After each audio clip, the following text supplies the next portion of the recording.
नमस्कार मंडळी, आज आपण बनवणार आहोत झटपट पौष्टिक आणि एकदम घरगुती चवीची मेथीची भाजी। ही भाजी रोजच्या जेवणात खूप छान लागते आणि बनवायलाही अगदी सोपी आहे। मेथीची भाजी कडू लागते। आज मी तुम्हाला अशी ट्रिक दाखवणार आहे की भाजी एकदम चविष्ट, मऊ आणि एकदम कडूपणा एकदम झिरो।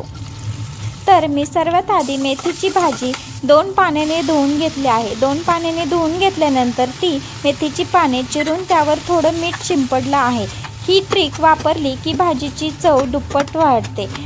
कढईत तेल गरम करून मोहरी, जिरे, लसूण आणि हिरवी मिरची परतायला ठेवली आहे। आता चिरलेली मेथी हाताने दाबून पाणी कढईत घालून थोडी परतून घेतली आहे। मेथी जास्त शिजवली तर काळी पडते, म्हणून मध्यम आचेवर शिजवायला लागते। आता हळद, लाल तिखट, मीठ आणि बटाटे तुकडे घालून सगळे छान मिक्स करून झाकण ठेवून 5 ते 7 मिनिट शिजवून द्यायची आहे।